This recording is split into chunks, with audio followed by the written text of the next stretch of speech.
आज मैं एक कंपनी के बारे में बात करूंगा जिसका कोर बिजनेस हमारा डोमेस्टिक इकोनॉमी में होता है, जिसका नाम है पावर फाइनेंस कॉरपोरेशन।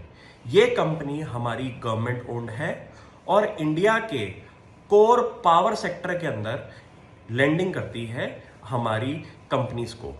अगर कंपनी के हम कस्टमर बेस की बात करें तो कंपनी का जो कस्टमर बेस है वो मेजरली हमारा गवर्नमेंट कंपनीज के अंदर है, जिसके अंदर आपका सेंट्रल गवर्नमेंट और स्टेट ओन्ड पावर कंपनीज हैं और इनके बहुत बड़े बड़े प्लान्स होते हैं, प्रोजेक्ट्स होते हैं जिनको फंडिंग देता है हमारा पीएफसी कंपनी।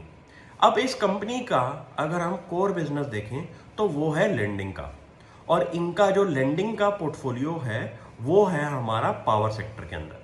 और इंडिया का पावर सेक्टर अगर आप चेक करो तो बहुत ज़्यादा इसमें ग्रोथ की अपॉर्चुनिटी है, क्योंकि इंडिया के अंदर हमारी डोमेस्टिक इकोनॉमी ग्रोथ पे चल रही है और इस डोमेस्टिक इकोनॉमी को फ्यूल करने के लिए आपको इलेक्ट्रिसिटी की रिक्वायरमेंट होती है।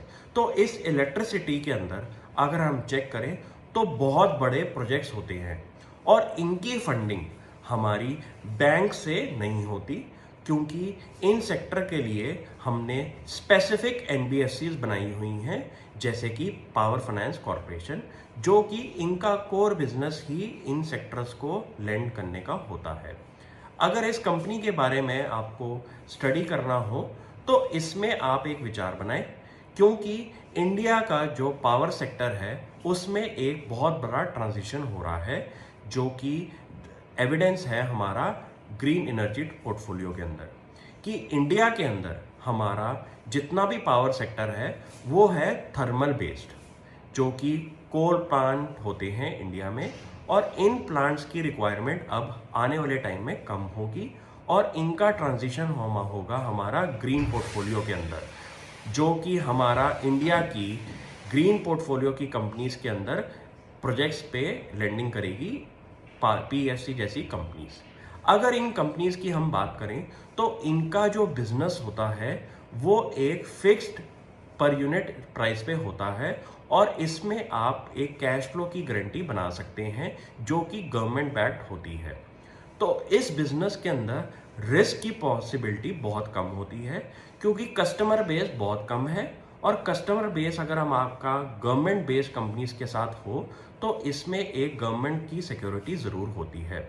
अगर कंपनी के हम कोर क्रेडिट रेटिंग के बारे में बात करें तो इस कंपनी को सॉवरन रेटिंग दी गई है इंडिया की रेटिंग जैसी।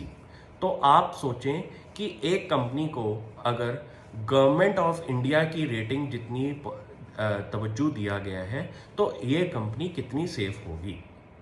अगर कंपनी के हम डिविडेंड की बात करें तो ये कंपनी एक बहुत बड़ा डिविडेंड देती है हर साल। तो आपका अगर ऐसा कुछ फोकस है कि आपको डिविडेंड ओरिएंटेड कंपनीज में पैसा डालना है तो आप पावर फाइनेंस जैसी कंपनी में इन्वेस्ट कर सकते हैं। और कंपनी ने रिसेंटली कुछ साल पहले एक इन्वेस्टमेंट भी करी थी आरईसी कंपनी के अंदर। तो इस कंपनी के पास एक मेजॉरिटी चंक है पोर्टफोलियो के अंदर आपका आरईसी के अंदर, जो कि सेम बिजनेस में ऑपरेट करती है।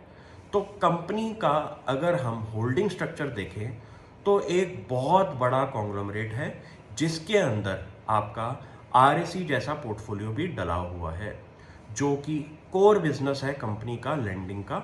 और कंपनी का अगर ब्याज की बात करें तो कुछ ऐसे ब्याज पे कंपनी काम करती है जो कि बहुत कॉम्पिटिटिव रेट है मार्केट के अंदर।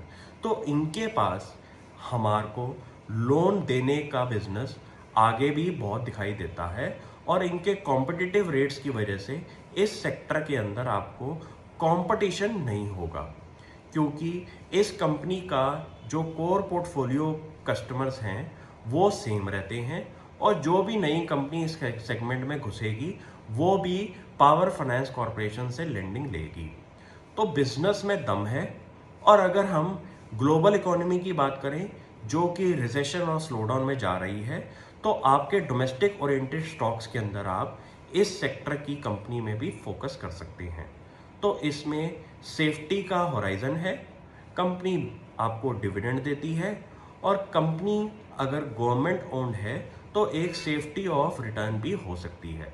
बट इसमें एक सबसे इंपॉर्टेंट बात है आपकी शेयर होल्डर रिटर्न।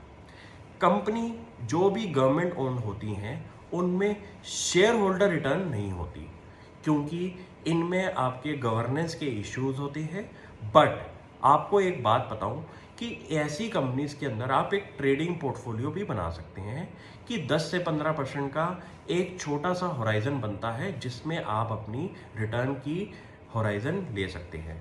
तो इस कंपनी में अगर आप अपना फोकस करें तो कंपनी में अगर 10 से 15% की रिटर्न 1 से 2 साल में मिल जाए, प्लस अगर आप होल्डिंग रख के कंपनी का डिविडेंड भी उठा ले, तो आपका ओवरऑल रिटर्न बहुत अच्छी हो जाएगी। तो ऐसी कंपनीज को मैं बहुत ज़्यादा स्टडी करता हूँ और कभी कभी ऐसा अपना पोर्टफोलियो भी बनाता हूँ जिनके अंदर मुझे एक डिविडेंड की पॉसिबिलिटी भी ज़्यादा दिखाई दे।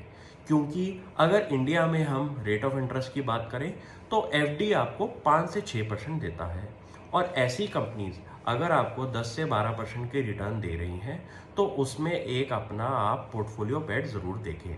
Thank you.